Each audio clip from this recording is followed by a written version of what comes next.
What's up? Remember when the FAA dropped this video?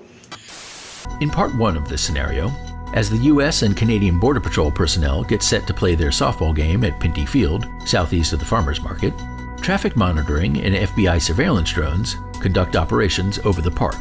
A food delivery drone brings pizza to help the players carb load before the game, then promptly departs the area. A recreational user named Danny is in the park nearby and watches as the softball game gets underway. He launches his UAS to get a better view, flying repeatedly over the crowd. A local law enforcement official from the Oneida County Sheriff's Department notices Danny's UAS and notifies other law enforcement officers in Rome. A federal official from the FBI steps in to help retrieve the necessary information. The FBI official initiates a correlation query with the Federal Aviation Administration, which provides identifying information about the UAS and its operator. The FBI official uses this information to determine that Danny is a regular who commonly flies his drone at this park. The official is also able to determine that Danny does not have a waiver to operate over people and contacts Danny directly. Well, let's talk about our friend Danny here for a second. Number one, Danny's retarded for flying over a crowd of people with his fucking 5-inch quad. That's retarded. So the FAA painted that wrong about us FPV pilots. We're not trying to fly our 5-inch quads over people. Number 3, I think at this point, maybe it's 2. I don't know. Yeah, number 3. If Danny's an FPV pilot, he already knows an FPV quad is the shitty thing. That's a crappy thing to get a good get a good look of a baseball game. Use a DJI drone for that. So what we did is we went to Class G airspace, and we went and flew a baseball park in Class G airspace to show that the FAA was wrong about the remote ID and everything else, but how FPV pilots operate.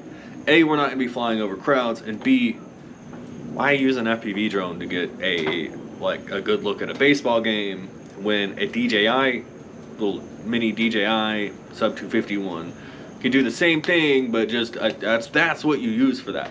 So I'm going to shut up, and we're going to go fly an FPV quad and go show the FAA that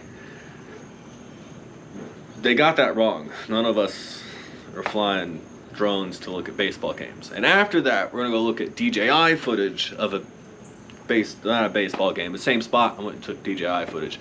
So yeah, we're gonna go check that out. So yeah.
Okay, now that we're back from our dingy, dirty DVR analog drone footage of a game, it's not Danny's footage. We're in Class G airspace, and there's no FBI surveillance drones where I live, so that's pretty cool. So yeah, now we're gonna go look at what a DJI camera drone is supposed to do. Like that's what you want to use to look at a baseball game. Of course, obviously make sure it's like Class G airspace, and like if it isn't, make sure you go through the proper channels to like get your FAA and C clearance or your Lance clearance, whatever you need. So yeah, we're in Class G. Well, you know that. But yeah, here's the DJI footage. Woo.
Okay, so we're back from the DJI footage.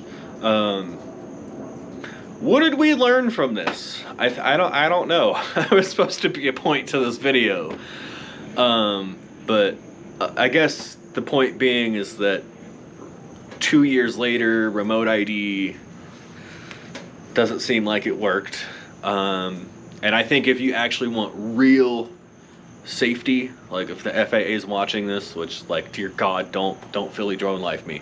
I think instead of remote ID, they should have done ADS-B avoidance, where it doesn't track the pilot, the FPV pilot, but it just helps separate traffic. Like, I don't know. That's my opinion on it. But yeah, I'm gonna go ahead and shut up now. Thanks for everyone watching. Shout out to all these pilots up here, everywhere, wherever. Yeah, y'all have a super badass day, and we'll see y'all in the next one. Uncle Sam, what's happened to you? Doctor's orders, nephew. Told me I was too high strung. Told me to loosen up. And I feel great.